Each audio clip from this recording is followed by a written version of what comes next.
As human beings, we create stories to pass on traditions and life lessons, but also as warnings to future generations.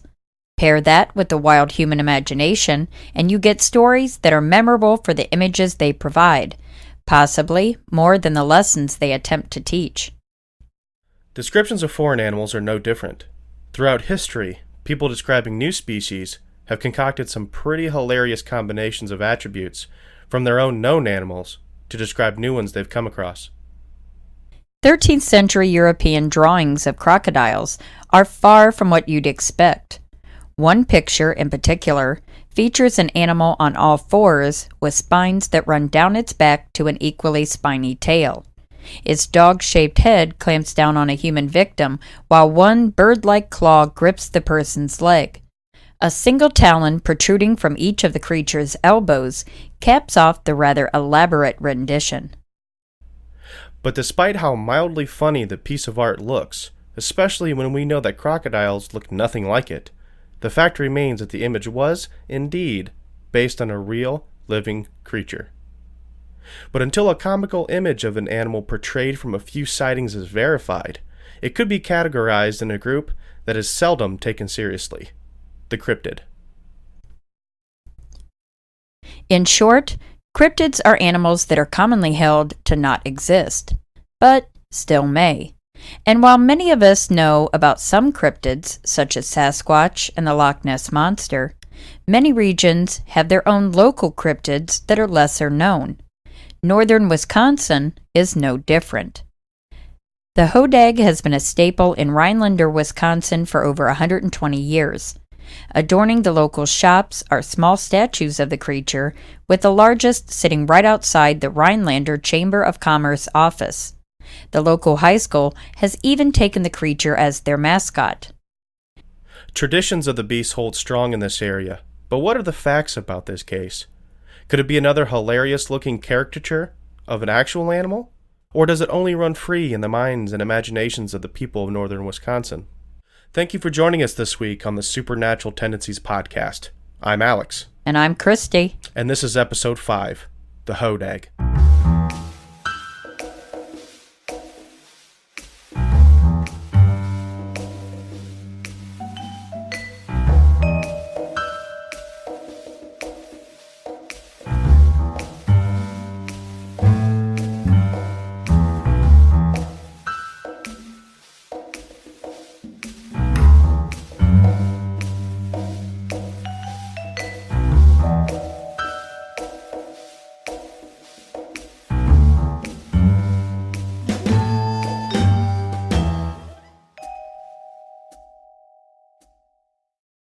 In the 1800s, the lumber town of Rhinelander, Wisconsin, outwardly resembled any other logging town across the U.S., with one important difference. These early pioneers spent their nights spinning tales of a creature of mythic proportions. Located in the northern part of the state, in what is termed the Northwoods, legends of a hideous creature with glowing red eyes, razor-sharp teeth, talon-filled claws, and spiny dinosaur-like protrusions along its back and tail ran rampant. It was said this terrifying beast was the unified spirit of the many oxen used in transporting the logs in the area. These angry spirits are said to wreak havoc because of the abuse they suffered at the hands of their owners. Described as being over 8 feet long and 200 pounds, with the head of a frog and the grinning face of an elephant, the beast was reportedly responsible for a string of attacks on Rhinelander residents as well as many local animals. In an article published in 1893, the discovery of said Hodag in question by one Eugene Shepard spread like wildfire, giving hordes of curiosity seekers the rare opportunity to view what was once thought to be only legend. Mr. Shepard, a lumberman, resort owner, and all-around local prankster, claimed to hold photographic evidence that the beast was in fact real. After gathering a number of local men to help him and stocking up on dynamite, Shepard led the men to a nearby cave along Rice Creek, where they proceeded to blast the beast out of hiding. After, of course, hunting dogs, rifles, and squirt guns filled with poison water failed. The actual photo that appeared in the news article shows a group of at least 14 men gathered, with rifles drawn, at what appears to be the charred remains of a rather comical-looking creature about to attack a teenage boy. Shepard proclaimed in the article that it was, quote, the fiercest, strangest, most frightening monster ever to set razor-sharp claws on the earth. It became extinct after its main food source, all white bulldogs, became scarce in the area. Not to be outdone by himself, Shepard was again in the news 3 years later. Only this time, he claimed to have captured a live one. Using a stick with a chloroform-filled rag tied at the end, and the help of a few bear-wrestling friends of his, Shepard said he was able to anesthetize the animal and remove it from its secret cave lair. Displaying the newly deceased creature first in his home and later at the Wassaw and Antego County fairs, Shepard would charge thrill seekers 10 cents a pop to hear stories of his harrowing experiences and to see his Hodag live in the flesh. And while many people were adamant that the monster was real, there were a few that weren't quite so sure. Getting a good look at the creature also proved elusive, because Shepard was careful to always display it in a questionably dark room. But the supporters prevailed, and soon reports of people having witnessed the horrifying creature reached all the way to the Smithsonian Institute. The Institute announced plans to send its researchers to investigate the mysterious creature, and it was then the truth started to unravel. Under pressure and sensing the jig was up, Shepard confessed that his whole story and the ensuing business he created from it was nothing more than an elaborate hoax. The terrifying monster on the table was actually a wooden form, covered with animal fur and topped with an impressive set of bull's horns. Wires attached to the creature allowed Shepard's sons to give the illusion of life to the beast, even going so far as to make growling and shrieking sounds to frighten customers. So this is where our story both begins and ends, right? Not quite. A rock painting, drawn by the local Ojibwe tribe, is one of the few that depict Mishu-Pishu, or the Great Lynx, a panther-like animal with devil's horns and what appear to be spikes running down its back. Could this be confirmations of the natives having run-ins with the Hodag in the past, only under a different name? Some Ojibwe say no because there are some fundamental differences to both stories. Most glaring is that Mishu-Pishu is a water spirit residing in large bodies of water, such as the Great Lakes, and not in the forest. Some native descendants also say that what most people interpret as spikes on the panther's back is actually the way the Ojibwe conveyed hair in drawing. Ultimately, they say, the spirit is more cat-like and would drag people to their death beneath the water, not stalk their prey in the forests. And while the story could have ended at any point in this narrative, the Hodag's mystique has found a way to not only live on, but to thrive in this region. The creature is still seen throughout Rhinelander, only in the form of commerce. Many shops gather inspiration from the Hodag in some of their names, and if not, by decorations outside their doors. A large, fiberglass statue of the animal stands proudly outside of the Rhinelander Chamber of Commerce office.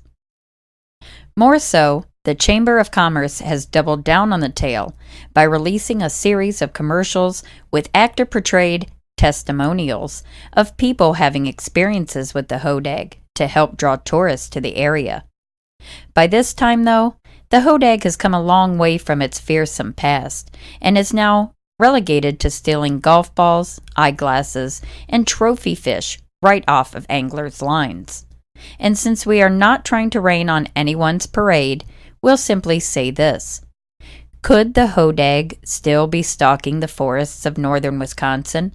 You may just have to visit and find out for yourself.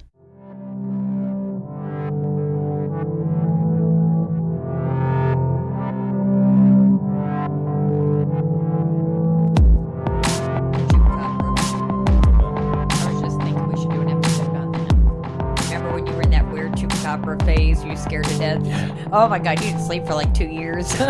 Specifically, I believe it was an episode of Unsolved Mysteries. Yep. Oh my God, that was awful. I'll have to look that back up because I haven't I watched was it probably since traumatized then. from that. You were traumatized? Yeah, I didn't sleep for 2 years because you didn't sleep. I was traumatized. I was like, oh my God. Oh man. I could flush him down the toilet. It was pretty terrifying the way they portrayed it. And now you look at something like you were like, it's coming to Ohio. I'm like, no, it's not. Yes, it is. It's already in Texas. Because they showed the progression map of it coming from like Puerto Rico or something, and then like there were sightings in Florida, and then some in southern Georgia, and it showed like the map of the entire eastern United States. That's only 2 states away. It's got Tennessee and Kentucky, and I'm screwed. I remember when I was a kid, and this reminds me of that. And when I was a kid, the big talk was those killer bees. Yeah. You remember that? I don't know if they don't even talk about now that killer bees. Meh. Yeah. But that was terrifying. We learned about them in school, and they showed us the movie and everything. And then that movie came out, The Killer Bees. Have you ever seen that movie? It's one of those corny 70s movies, but it's terrifying when you're a little kid. And I was just convinced that the killer bees were coming. And so every bee that landed in the yard, I killed that sucker. So, it's probably my fault that we have such a bee crisis going on now. They're like, don't kill the bees. If you kill the bees, you're killing human beings. It started in the 70s with you and that thousands. I'm sure there were thousands. Anyway, today we're talking about the Hodag. And we wanted to do the Hodag. We already knew that it was going to be kind of a short show. It's pretty straightforward on it. We wanted to start with the Hodag because we wanted to kind of use it as a basic explanation of cryptids. We're in 2019.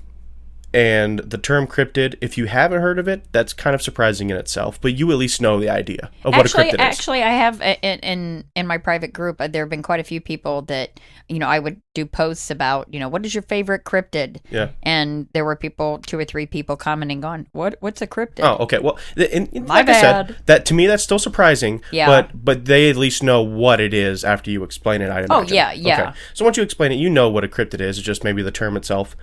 Like I said, regardless, I'll still be amazed if you don't know the term cryptid, but we wanted to use it as the starting point of the explanation, in case you didn't. So the first thing we want to start off with, and I actually found this from a website. I am not going to cite it at the moment because I didn't cite it in my outline. So you're not going to cite it, period. You know darn well that you're not going to go back in and I cite everything. I cite everything. Where was the YouTube video from Star Jelly? I still have not seen that YouTube I can get it to you. I will get it to you tonight. That's what you said in the Star Jelly episode. And yet we're all still here waiting for the YouTube video. I will rectify the situation. Missing YouTube video. I will rectify the situation.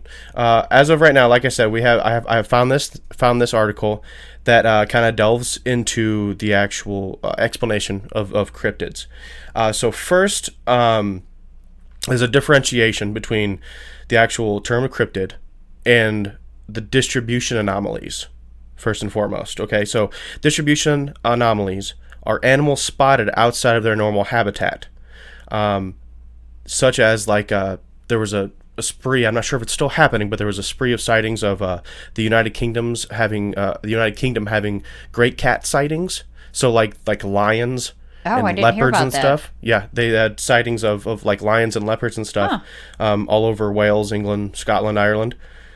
Now, mixed in with those are some kind of cryptids like the hellhound, stuff like that. But this is different in that just we know these animals exist elsewhere, and why are they here? Yeah. Okay. So now, once we get into the actual definition of cryptids, they had this nice, neat little list. So here we go. Handy dandy. So here we go on this list. We have the unusual variations, which are animals that may be bigger than the norm or vary from the rest of the species, such as the giant anacondas. And every few years, you see those like giant anaconda pictures come up. Those are terrifying. I think there was one like by now it's a long time ago. They like cut a child out of one. I know. There was a full-grown man. Oh yeah, I've seen. Yeah. So I don't understand that, though. I mean, come on now. If that were you and you lived in that, area, that environment, whatever, and you see something like this, like you see a full-grown man get cut out of a giant anaconda, I can't talk today, anaconda, like, I'm not going near the water. I'm not even going, no, I'm going the opposite way of the water. Who goes near the damn water when you see something like that? I don't know. I'll be a vegetarian. I don't need to eat fish anymore. No. No, give me some leaves. I'll live on that because I'm not going near that water. Yep. All right, so the next is that doesn't really have a term for it, but the description of it would be the survival of recently extinct species. Something that kind of immediately come to mind. Like wasn't it I want to say like is it an actual Tasmanian devil? No, the Tasmanian dog or wolf. Wolf. Yeah, and they thought they were extinct, and they have found. Weren't there a few of those? I think that's kind of an ongoing thing. Yeah. Of whether or not they still reported survive. sightings the of Tasmanian them. wolf, yeah. So Tasmanian devils like are the tiny ones that really do exist, and apparently they're mean as shit. You know what I'm talking about? Yeah, I think so, The black ones? Yeah. Yeah. Those do exist. Those are not cryptids. Then we move on to I forgot the dodo. Oh, the dodo. So the dodo would be another one. Yep. Lingerlings is the next one, which are animals from the fossil record that are supposedly extinct, but may still linger. I believe those ones. I hope I'm not jumping ahead too far. The coelacanth. Oh yeah. So we've had fossil records of the coelacanth, kind of like that. It's like a fish, kind of a gnarly looking fish. Yeah, ugly. It definitely looks prehistoric. They have one in the. Where was that? Is it the Smithsonian? I believe it's the Smithsonian, yeah, because they have it. It was on a show. I think it was like Mysteries at the museum or something like that. Maybe. Where they go in and they pull it out of the deep freeze. It's not really a deep freeze. Yeah. Well, I don't know. What is it then? We got the fish sticks. We got the fish. What do you want? Fries? We got the drumsticks, and here's the coelacanth. There it is. There it is. But there have been other. I can't think of where. You kind of caught me off guard there. I can't think of where fishermen have still. Yep. There have been. I don't know, like around 5 at least cases. Yeah. I've heard a lot of them, like in Africa, possibly, like South Africa. That's what I was thinking, yeah. Yep. Moving on, we have the fossil relatives, which are animals not found in the fossil record, but related to recognized species. Like the giant squid. No, not like the giant squid. What do you mean, not like the giant squid? Because that was reported to be just something of legend. Okay, first off, yeah, but it's not a cryptid anymore because they found it. Well, no, they actually did find it, yeah. So it's a proposed cryptid that is a descent or relative of the regular squid. Yeah, but this would be animals not found in the fossil Oh, record. not found. Oh, okay, my found. bad. I'm just going to sit over here and you can just finish the rest of the podcast because I apparently don't even know what I'm doing today. Apparently not. All right. So I cannot, to be honest with you, I cannot come up with any examples right now. I can't. Not found in the fossil record, but related to recognized species. So would that maybe be like Bigfoot? Because it's not found in but no, we will get to Bigfoot. Because Bigfoot's kind of moved in the past maybe 20 or 30 years. See, it's a designation. You will understand when we get there. So we will move on to mythical animals. Those animals which have zoological basis, but probably aren't real, such as the griffin or a dragon. Now, see, I do believe that dragons were once real. I mean, like I could see how that could, something like that could have. Why couldn't they have been? We know, for example, that pterodactyls and that type of thing existed. Why, is it so far fetched that a dragon, pterodactyl, dragon, fire breathing or poison spitting dragons? I'm not saying fire, breathing or anything like that. But what about like the Komodo dragon? Does that count as a dragon for you? Those things are so scary. Oh my God. And don't they have like salmonella or like their mouth? Like if they bite you, like you're going to be in a world of hurt. I think it's just like bacteria. There's so much bacteria going on in their mouth. Yeah. All right, and then we have the paranormal entities with animal-like aspects. This would be the Bigfoot. Bigfoot, yes. Yep, Sasquatch, Mothman, El Chupacabra, all have kind of a paranormal-esque. Yeah. Narrative yeah ish now, and that's why I say like Bigfoot or Sasquatch has kind of moved from that, because since like the Patterson Gimlin film kind of portraying it, or at least giving you the idea it's more like it's an animal that we just haven't found, or something like that, like the missing link. Yeah. Now we're getting more into the stories of like I don't want to jump totally ahead, but I guess like they're maybe related to like extraterrestrials in some way. I almost said that. Or yeah. multidimensional. It's a multidimensional being of some kind. Yeah. So like I said, that's kind of switched its designation. Of course, sometimes people go a little too in depth with these criteria. I mean, there's nerds in absolutely everything, and some people like overanalyze, but they've now. That's what I consider. I mean, switched Bigfoot from. That's See, I know that's what I was thinking. Now, personally, I've always felt that Bigfoot was more of a extraterrestrial related entity, being, whatever you want to call it. So I don't know. I think it's odd though that they lumped the chupacabra in with as a possible paranormal entity. Unless that's because couldn't that be just an animal that we haven't identified yet? It could, but technically the same could be said for Bigfoot, depending on how far into the story you want to get. True. I mean, the Mothman out of the three is the only one that's kind of really paranormal. But in all honesty, there have been numerous Bigfoot sightings that involve seeing some type of strange blue light that possibly could might be more associated with a UFO or extraterrestrial energies. The chupacabra, there's really nothing. Well, we haven't really done done a show on El Chupacabra yet, and I'll be the first to admit that the only real idea that I have on the El Chupacabra was when I was to Ohio and it's going to kill us all. When I was 5, and I got super scared of the Unsolved Mysteries Swear to God, episode. if you call me at 3:00 in the morning, scared of the damn chupacabra, I fought myself before. I will throat punch you. Okay, let's wrap up this list with, it caps it off with known hoaxes. So, yes. Known hoaxes, a lot of times I'd imagine they'd already just be jumping off points from already established cryptid stories. Yeah. So, tufts of hair that people have found from Sasquatch or something, and they turn out to be, I don't know, some inside of a hat someone found or something. They knew it was inside of a hat. Like, what was it? The Fiji mermaid. That was a popular attraction for Ripley's. Yep. Yeah. Obviously, that was found out to. Yeah, I think that was admitted. It was just like a fish. Yeah. Something. Was it like a monkey? Yeah. Half monkey sewn onto a bottom half like of a fish or something. Yeah. Mm-hmm.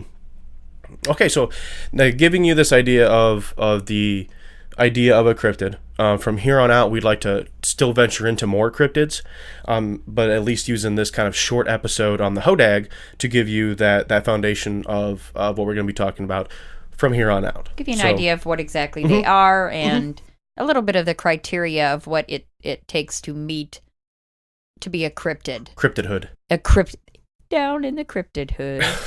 That could be a song, like that new song that's like which I'm addicted. I just heard it like a week ago, and now I play it constantly. What is it that the challenge? Oh, what's it called? The get up challenge or get down challenge or something? You haven't heard that song? No, I haven't. What?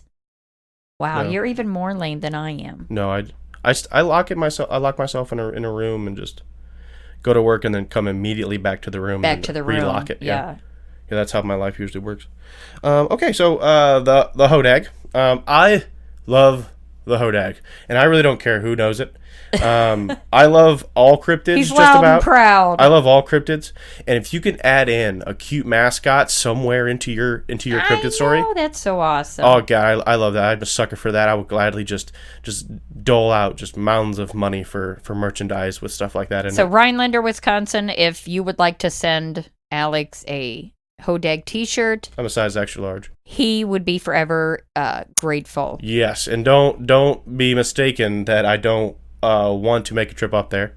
There will be a trip made. It's just the finances. Are we going to the Northwoods? I would love to go because there. I'll pack that backpack. Yes, and I'll bring some extra flashlight batteries, and we'll find us a Hodag. Yes, I would love to go up there and experience that. He's probably got a chupacabra with him. That being said, I think with a lot of this story, most of it comes off of commonly held folklore that remained folklore until a certain point where some prankster kind of tried to drum up some business. Yeah, sought to capitalize off of it. But the the foundation, the basis for this story, with the Indian tribes having had long-standing accounts of witnessing this apparent Hodag creature. It really makes you wonder, is there some type of validity to this story? And was that what Shepard maybe was he told this story, or at some point heard this story and then decided, but I could that's exactly what happened. That's exactly what happened. We don't know for sure, though, that's where that he received his information. No, but okay, so I got to watch. They had some, I believe it was local. I've never heard of it, but maybe a local news station or something in the area had done like a little piece on it at some point. You can actually see it. And again, I know apparently I've said this before, but I'll do it again. We ain't gonna see it. I'll try to give a link to it. You can watch it. Just go to YouTube yourself, look it up, because he ain't gonna post it. At the bare minimum, I will give you the link to the YouTube. Where they were doing, like I said, a little piece on it, and they kind of went into it, and they kind of used it. How can I even word it? They actually went to some native tribes people there from the Ojibwe tribe and asked what they thought of it, and it's not. It was a fabrication kind of from a tale that their original tale. Yeah, and you know what? In a way, it kind of describes how culturally humans share things. Okay, so in the Ojibwe tribe, they kind of revered that. In a lot of the tribes, I'm finding with the minimal research I've done, kind of revered the Great Lakes, and a lot of their stories and ways of thinking are kind of centered around the waters up there. So their idea of the Mishipishu being this creature in the water, kind of used to explain different facets of life for them on a day-to-day basis, since their lives revolved around the water. Now, the culture of the white people coming in, the white Europeans coming in, started to branch more into the woods, especially the logging area, and sending all the wood and stuff back east for different types of production value. In a way, their lives centered more around the woods. So a lot of their stories, feasibly could be more focused on the forests and woodlands.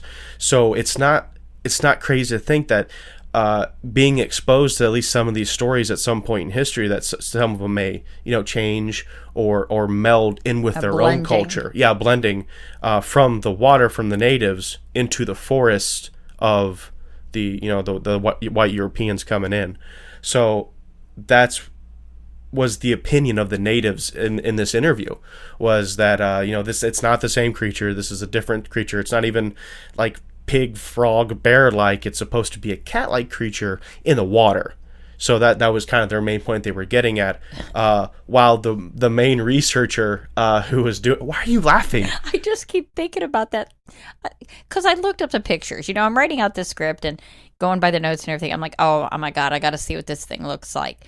As soon as I read an actual picture in the article, led me straight to Google, and I'm typing in actual picture of a Hodag. Yeah. Oh my gosh. So for you, because we can't obviously in a podcast show you the picture, but just go to Google and type in actual photograph of a Hodag. And it just, like you, I am a huge cryptid fan. Mm-hmm. But for the life of me, come on now, I can't see how anyone remotely bought this as being a legitimate, like it actually was real. Yeah. Because it straight up looks like some type of, wooden figure, creature, whatever. Yeah. And somebody straight up slapped a set of dentures in its mouth. Yeah. I don't even, that smile just cracks me up. So I just, for the life of me, can't understand how someone would, be like, oh my God, that's a Hodag. I know, but it seems like everything pre-what?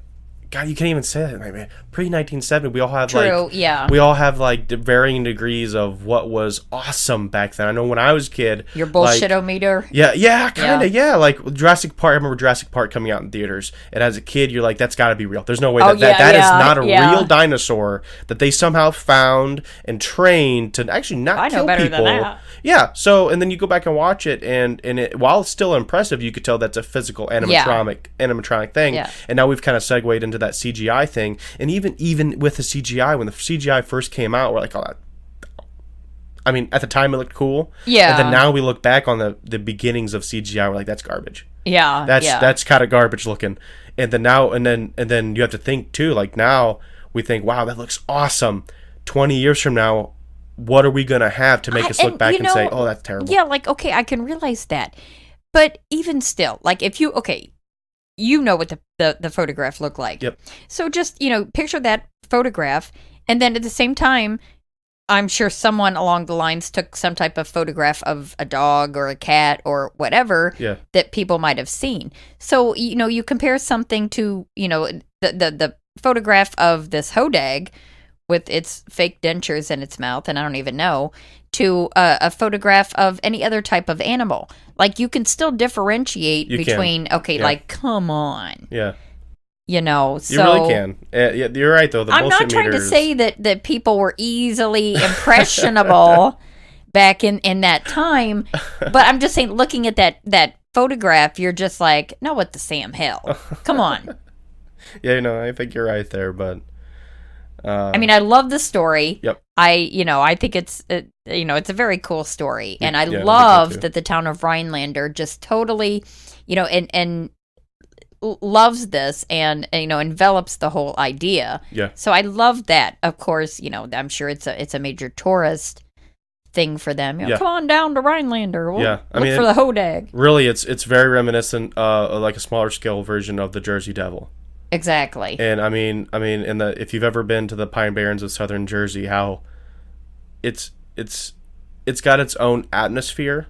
Mystique. And mystique. And whenever something has its own atmosphere or mystique, it seems like ripe fields conditions for that to happen. Yeah, and I mean, and even going so far as in the National Hockey League, you have the Jersey Devils, the New Jersey Devil hockey team, kind of embracing the folklore, and I really dig that. I like, and this may be going more into my sports preferences, but I love a team that has something unique that's kind of thought out. And that's and to be honest, it's kind of a gimme for New Jersey to have the Devils as their team name. Yeah. But it's something specific to New Jersey, and that's what's cool about it.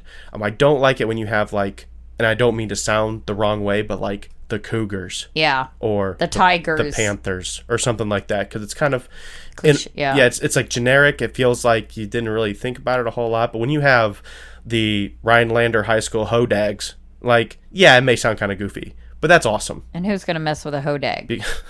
The little pig, dog, bear with the clawed dentures. thing.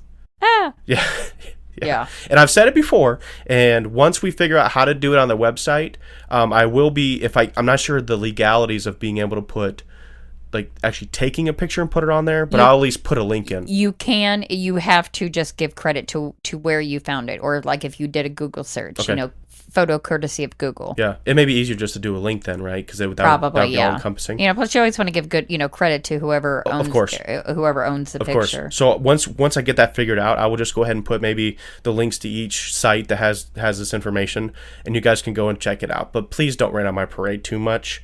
Yes, I know what you're thinking, but I love the Hodag. So just take it easy on the Hodag. Hodag lover. I'm not even from Wisconsin, and other Wisconsinites, I love the Hodag too. So.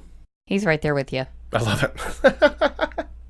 You will almost get the same reaction from me without getting a cryptid anyway. I just can't get past the teeth, man. I know. Like I said, listeners we talked about this enough that they'll probably want to really see it. So if you don't go up and do it yourself, like I said, I'll try to put some links up, and you can see these. You can also put them in our kind Facebook of hilarious pictures page too.